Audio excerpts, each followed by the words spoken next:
noche la vida es completa.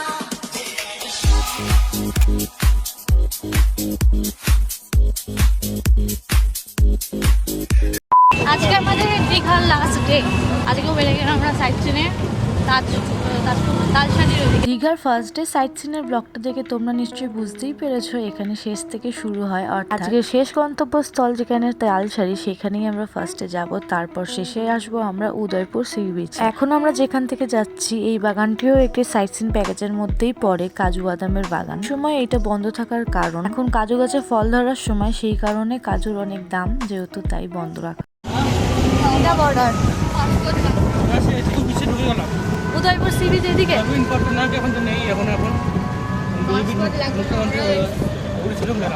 মানে এখান থেকে উড়িষ্যা শুরু হয়ে গেল।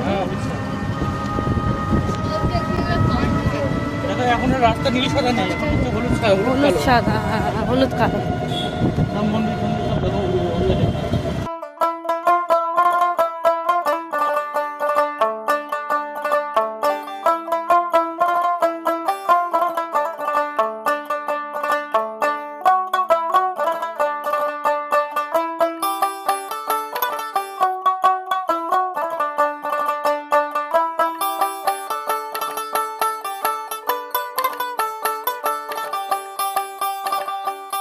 জগন্নাথ দেবের আরেকটি মন্দির আমরা দর্শন করে বেরিয়ে পড়লাম এখন চন্দনেশ্বর মন্দিরের দিকে। অনেকটা যেতে যেতেই দেখো বড় বড় কাজু বাদামের গাছ দেখতে পাচ্ছি। মন্দিরের তো কোনো কথা হবে না, 2-5 মিনিট ছাড়া ছাড়াই এক একটা বড় বড় মন্দির। এসে গেছি আমাদের সেকেন্ড ডেস্টিনেশন।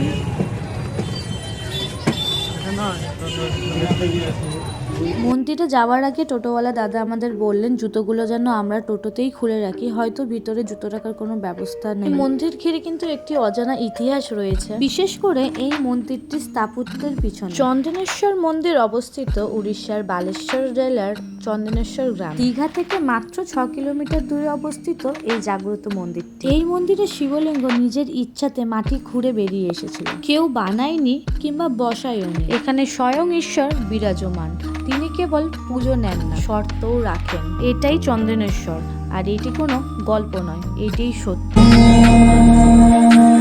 নমঃ শিবায়, নমঃ শিবায়।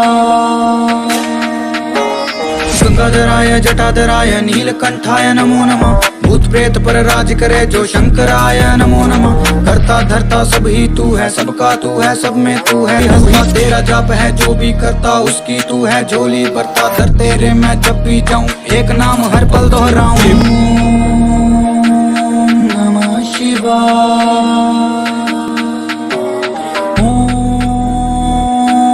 नमः शिवाय। জায়গাটা খানিকটা আমার তারকেশ্বরের সঙ্গে মিল লাগলো, কারণ 18 মাসে যখন আমরা ননির চুল করতে তারকেশ্বরে গেছিলাম, এই জায়গাটা ঠিক সেই রকমই দেখতে। আর এখানে পুজো হচ্ছে প্লাস চুলও কাটা হচ্ছে বাচ্চাদের।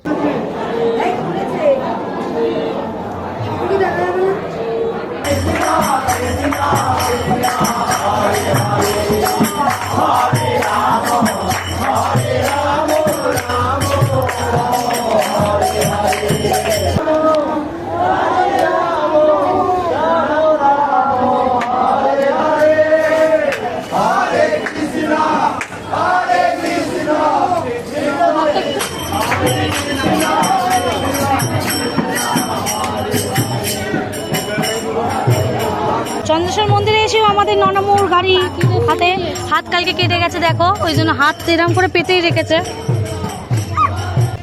ওই যে চন্দ্রেশ্বর মন্দির। আমরা এখন আবার টোটোতে উঠে যাচ্ছি, নেক্সট সাইট সিন দেখবো তাই। Eyes on my display, you say we need a change and I feel that you mean it. You mean it. গেছি তালসারি, আর এখানে নেমে গেছে বৃষ্টি, দেখতে পাচ্ছ পুরো রাস্তা রাস্তা ভিজে গেছে।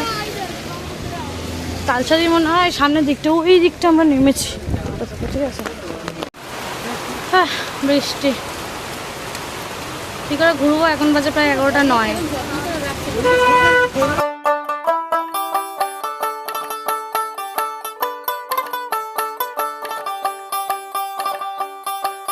বৃষ্টিটা হালকা হতেই আমরা তাড়াতাড়ি করে হেঁটে হেঁটে চলে এসেছিলাম এইখানটা। এই জায়গাটা থেকেই নৌকা ধরে ছোট্ট আইল্যান্ড মতো আছে, সেইখানটাতে সকলে যায়। কিন্তু বৃষ্টির জন্য তো আর নৌকাতে চড়ার সাহস পাচ্ছিলাম না, কারণ প্রায় নৌকা দেখো মাঝখানে গিয়ে দাঁড়িয়ে রয়েছে। সকলে প্লাস্টিকে মাথায় দিয়ে মানে অবস্থা একদম শোচনীয়। কতবার যখন দীঘা থেকে আমরা তালসারি ঘুরতে এসেছিলাম, এই জায়গাতে জল ছিল না, শুধুমাত্র কাদা ছিল আর ছোট ছোট লাল কাঁকড়া ভর্তি ছিল। এখন তো জল ভর্তি, যেই কারণে সবাই নৌকো করে যেই আইল্যান্ডটাতে যাচ্ছে, তখন আমরা হেঁটে হেঁটে সেই আইল্যান্ডটাতে গেছিলাম। বাইকের ব্যবস্থা ছিল একমাত্র তখন ওই আইল্যান্ডটাতে যাওয়ার জন্য। এত কোনো নৌকা ছিল না, এক দুটো নৌকা আইল্যান্ডের সামনে রাখা ছিল, এইটুকুই দেখেছিলাম। সেটা অন্যরকম অভিজ্ঞতা ছিল। আজকে আবার অন্যরকম অভিজ্ঞতা হলো আমাদের, তাও আবার এই বৃষ্টিতে।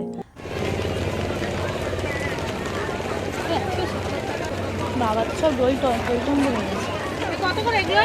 আমি তো ভিজে যাচ্ছি রে মঙ্গলা। হ্যাঁ কি করো বড়টা?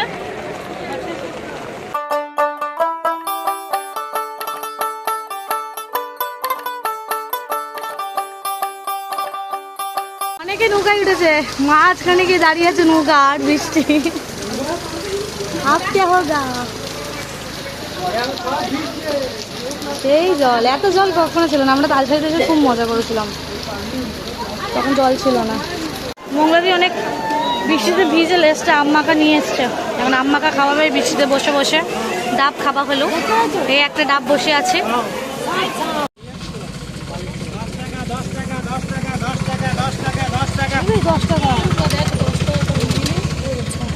দেখে যান 10 টাকা আইটেমগুলো দেখে যান, সুন্দর সুন্দর আইটেম 10 টাকা করে, মাত্র 10 টাকা করে দেখুন।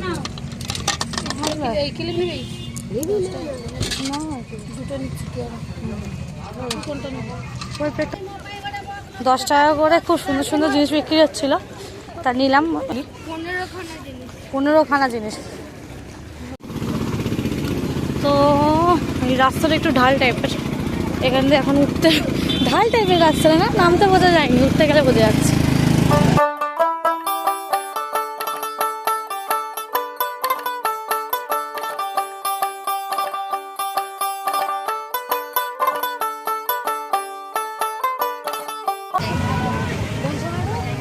এটা কি হোটেল বন্ধ হয়ে গেছে নাকি হতে হতে? হ্যাঁ হ্যাঁ হ্যাঁ এটা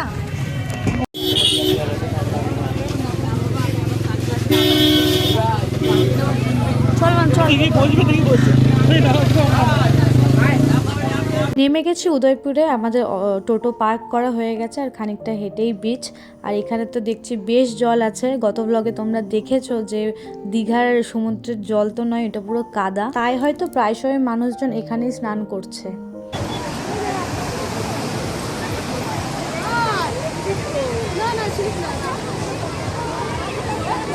দীঘায় যাব আর উদয়পুরে যাব না, সেটা কি হয়? উদয়পুরের ফিলটাই আলাদা, দেখতে পাচ্ছ এই জলের মধ্যে বসে জাস্ট সেই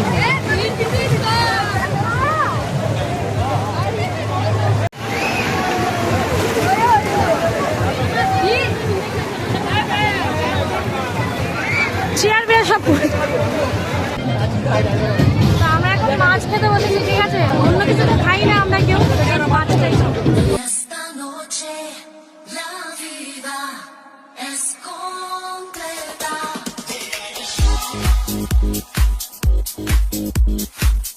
তখন অপেক্ষার পরে শেষমেশ এসছে আমাদের প্রথম আইটেম ফিশ, এরপরে আবার চিংড়ি আনবে। Let's start.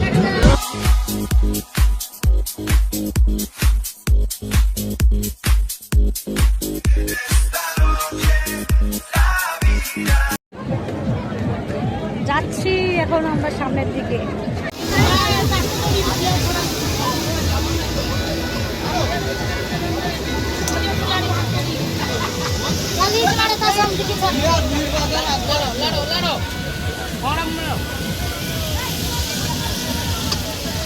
मीट मसाला मारो, मीट मसाला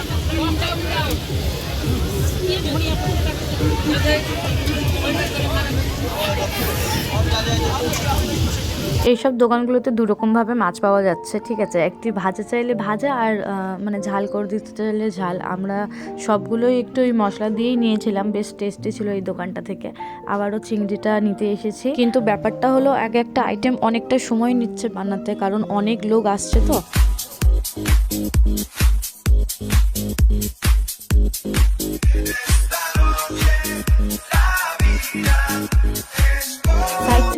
প্যাকেজ বুক না করে তোমরা চাইলে 20 টাকা ভাড়া দিয়ে কিন্তু উদয়পুরে শুধুমাত্র এই বিচটাতে চলে আসতে পারো দীঘা থেকে। এখানে সেকেন্ডের মধ্যে সময় কিভাবে কেটে যাবে তোমরা টেরও পাবে না।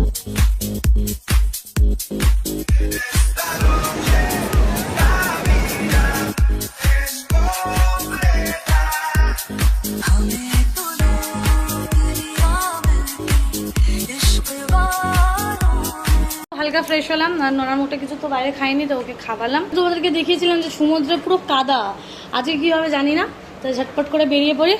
চলো সমুদ্রে গিয়ে দেখা করছি। তো এখন চলে এসেছি বিচে, আর ননির বাবা ননি সবাই ওদিকে আছে। সাইড ঘোর, সাইড ঘোর।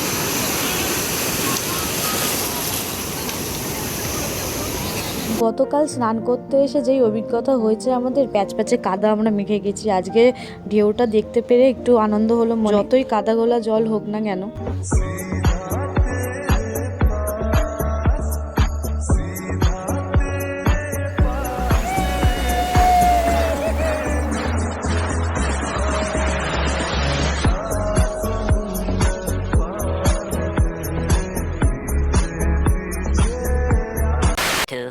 years later. আমরা বেরিয়ে গেছি এখন ঢেউ সাগর যাওয়ার জন্য। আদৌ খোলা থাকবে কিনা কে জানে। দীঘায় আসলে কোনো এক বিকেলে কিন্তু অবশ্যই সময় করে তোমরাও বেরিয়ে পড়বে এই ঢেউ সাগর। তাই আজ সকাল সকাল সাইট সিন সেরে নিয়ে, সমুদ্র স্নান সেরে নিয়ে, লাঞ্চ করে একটু ঘুমিয়ে নিয়ে ফ্রেশ হয়ে বেরিয়ে পড়েছি আমরা দীঘার অন্যতম জনপ্রিয় পার্ক এই ঢেউ সাগরে।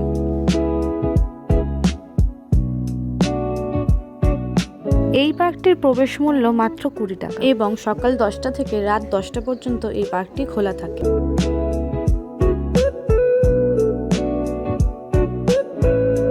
আমরা এসে গেছি এখন ঢেউ সাগর। এই নামো ননি নামো।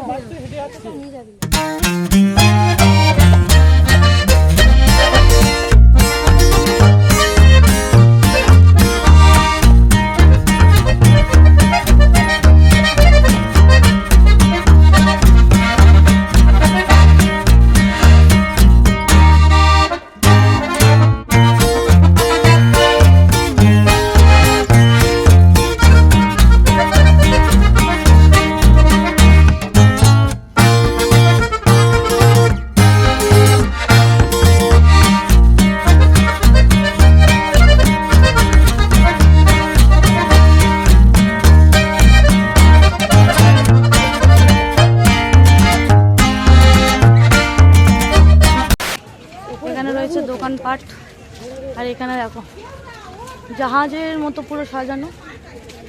মানে ঢেউ সাগরে আসতে গেলে মোটামুটি এই বিকেল টাইমটাই আসতে হয়। টয় ট্রেন, হ্যাঁ তো দেখবে এই ট্রেনটা আসলে বাচ্চাদের জন্য বেশি। তো 9টা বাজে তাই ফাঁকা, সন্ধ্যাবেলার দিকটা একটু বেশি ভিড় থাকে। এদিকে আছে রেস্টুরেন্ট, শৌচালয়। ওকে, খুব সুন্দর লাগছে। হ্যাঁ ছুটকি, খুব সুন্দর সাজানো গোজানো একটা পার্ক। কি এক্সিট গেট ঢেউ সাগরের বাইরেই একদম, আসলেই ঢেউ সাগর। আসার সময় পার্কের ক্লোজিং টাইম যেহেতু কাছাকাছি ছিল, তাই সময় কম থাকার কারণে আমরা 20 টাকা করে টোটো নিয়ে চলে এসেছিলাম। কিন্তু যাওয়ার পথে একদম 10টা মিনিট হাঁটলেই নিউ দীঘা সি বিচের কাছে পৌঁছে যাবে। बुलावे तुझे यारे आज मेरी गलियां, बसाऊं तेरे संग मैं अलग दुनिया, ना आए कभी दोनों में जरा भी फासले, बस एक तू हो एक मैं हूँ और कोई ना, है मेरा सब कुछ तेरा तू समझ ले, तू चाहे मेरे हक की जमीन रख ले। ব্লু আছে, হলুদ আছে, লাল আছে। কালার গন্ধ কখন আছে ঠিক নেই। ননিকে দেখা কোনটা, ওইটা দেখালে কি অবস্থা। কতটা যে গাড়িও নিল সারাদিন, এইগুলো দেখার কিছু নেই। গাড়ি দেখাও। কে দিল দুষ্টুকে? থ্যাংক ইউ বলো। 180 বৃষ্টি হচ্ছে, ঠিক আছে। আর আমার অবস্থা দেখে বুঝতে পারছো যে গরমটা কি পরিমাণ। এই যে গাড়ি নিয়ে এখন ওভার এক্সাইটমেন্ট, আর আমরা চলে এসেছি এখানে রাতের ডিনারটা করতে। ডিনার করে হোটেলে যাওয়ার পথে দেখতে পেলাম খাজা, তা ওরা খাজা নেবে বলছিল, তাই এই দোকানটা থেকে একটু টেস্ট করে দেখা হলো। বেশ ভালো খাজা, এখান থেকে নিয়েই আমরা ফিরবো। আর কালকে সকালে আমাদের ট্রেন আছে, যাই হোক, ভিডিওটা এখানেই শেষ করছি। কেমন লাগলো সবাই জানিও, ভালো লাগলে অবশ্যই লাইক শেয়ার সাবস্ক্রাইব করে দিও। দেখা হবে আবার নতুন কোনো ভিডিওর সঙ্গে। ততক্ষণ সবাই ভালো থেকো, সুস্থ থেকো, বাই বাই।